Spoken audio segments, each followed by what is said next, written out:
Being an observer, a spectator of life, allows you to take in a lot of information. Instead of just allowing yourself to be a reactive source of the things that are around you, if you pull away and observe things that are happening, you might see a different perspective than if you were just living the experience, feeling attacked, and then just reacting. Sometimes that's what it takes. And that's actually what we pay hundreds of dollars for to an individual to literally like put a spotlight on your life and get you to repeat things to them without them really finding a solution. Because no one really can find a solution but yourself. A spectator is able to analyze, reflect, and see things without carrying their feelings on their sleeves. It's not as easy as it sounds, though. It takes practice, and it might take several attempts before you could actually do that. Because when you're in an argument or when you're in a situation, the first thing that one does is react. We want, our ego wants to defend self. Our ego wants to lash out because we feel hurt. But as a spectator, you're not holding on to these feelings, you're just observing. It's almost like having a referee, you know, involved that is allowed to kind of smooth things out, put the boundaries on things so that we could fully understand the situation. Now, I want to talk about what it feels like for the very first time to feel unaligned, to feel wrong, to sense there's something not right with you. You know, that first time when you question your identity. That's a very traumatic but yet enlightening moment for many of us when we first realize that, hey, you know, something's not right here. I I don't relate to the other people that are of my same gender, and I don't behave the same way. Could it be that possibly I could have been born in the wrong body? And I know that sounds ridiculous, folks. I know it sounds like something from movie Body Snatchers or something like that, but it's what actually one feels, that there there is an incongruency between the feeling inside and what we are presenting outside. And very few people could understand that unless it's actually happening to them. Now, there's different degrees of this. And obviously, there's different degrees of what people claim gender dysphoria is. I think gender dysphoria is a little more complicated and less, gosh, I want to use the word less traumatic in a sense, because it is traumatic, but not to the point where, you know, people make it out to be, because we've lived hundreds and thousands of years without transgender being a thing. So people had to adapt, people had to do whatever it was that they needed to do to feel complete. Well, nowadays we have been given a gift that allows us to alter our bodies the way we see fit. And because we see this, now the urgency has become tremendous. Not to say that it's not, and I will never downplay anyone's emotion and their feelings of how and what they do to get to where they are. Because we're all different, okay? We're all very different. We all have different stages, and we're in a spectrum, and but to fully understand what gender dysphoria is without bringing all the drama, okay? is when you are trying to navigate life with the tools you were given, with the assigned birth sex that they've given you, but it just doesn't feel right. You just like, I want to be more on that team than on this team. I have more characteristics from this team than I do from that team.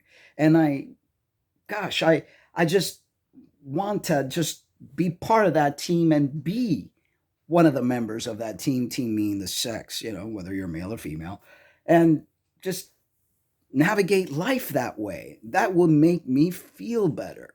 Now, does it solve all the problems? Of course not. Not for everyone, because there are many other issues involved. Unfortunately, many of us who are gender and what do I say, gender and sex misalignment or misalignment in some way, um, there are other problems that we come with. Whether it's neurological impairment, there's a lot of anxiety, depression, Asperger. Many of us are so freaking Asperger here. Some of us are even in the higher spectrum of autism. It's part of the neurological impairment that we have been exposed to, whether it's through something our mothers took, whether it's through some sort of chemical reaction, whether it's just a hiccup. I don't know. There's many different reasons, but you know, there is other things involved besides being misaligned. Now, I believe that once you put the right hormone in your system, like for me, without testosterone, and I know testosterone has a lot of effects, side effects. I mean, it's noted, it's there, it's in the medical journals and books, and it has side effects. Anything that you put in your body that your body doesn't produce in and of itself has side effects. We can't kid ourselves. But when you put the right hormone in your body, you know, and you are truly trans, and then yes, there are people that truly are, and there are people that aren't. I mean, that's just the way it is. Then you feel a sense of relief, in your behavior and your thought process and your anxiety and your sleep pattern. I mean, when I wasn't on T, I wasn't sleeping. I wasn't able to sleep. It was like I would wake up all sorts of different times in the night. I couldn't go to sleep. I was anxious. I was angry. I was miserable.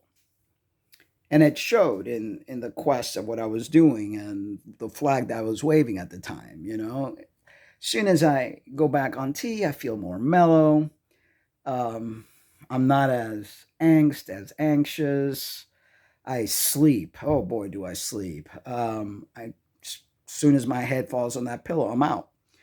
I feel, when I look in the mirror, the muscle mass that I put on, and in no time, it just it fits. It fits, and it's like a glove. It's just something that's miraculous. And all this time that I've been fighting it, and and trust me, I've been fighting it because of shame, because of what society deems, and what religiosity and all that stuff. When you have that to deal with, you can't really enjoy your transition. So it's important for you to like get rid of all those hangups, just eliminate people in your life that make you feel bad about yourself. I got to the point that not only did I feel bad about myself, I tried to make my spouse feel bad about herself. And that was wrong. That was wrong. But it all came down to that shame, that religiosity, that have to. You're born some certain way and you have certain responsibilities. So I kept carrying that for myself and for my spouse. And that wasn't cool at all. That was just, but I had to work through all of it. We have to work through issues, and that's the only way we could resolve things. Sometimes issues could be very painful and we don't want to look at them, but we have to in order to evolve, to grow, to let go of things that are hindering us. So, my advice for any of you that are thinking, of transitioning is take inventory of your life, first of all. Find out all the obstacles that you have in your way, the people that are going to give you friction, because all of that will affect you. It will plant little seeds that will haunt you later on. I mean, heck, I had been transitioning for 15 years.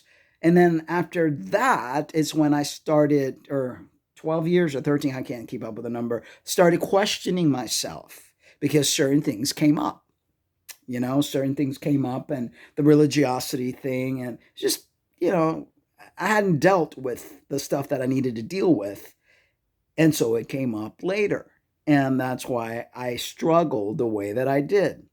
I believe that most people that detransition are struggling with something, and they can't fully engulf who they've become because of the people in their lives don't accept them, because they were raised Christian, because, they're seeing this fight against who they are, and then they're not strong enough to hold on to themselves, and then they let it go to please someone. That's usually the case. Not saying that everyone is that way, but if you really think about it, most people detransition because either they can't pass, no matter what they try doing, um, because they don't have support in their life and they miss the people they've had in their lives, so they surrender, or they just can't afford certain things, and they want perfection in their transition. They want full out perfection. And you know what? There's no such thing as full on perfection in anything. We have to realize that. You know, we have to understand that you're doing it to feel better inside, that you can't really control the external all the time and how you're going to end up. But you could live your life and be happy and not worry about what other people think. And I think that's the most important thing. Be happy. Don't worry about what other people think. Take inventory of your life. Get rid of the people that are not going to be supportive because they will weigh you down. You're starting a new life. It's like a protective program, witness protection program kind of thing, where you literally are starting a new life. So the old things that remind you of your past, things that, kind of create a mental disturbance in you, you need to like trash it, get rid of it, because it will always be there as a hindrance.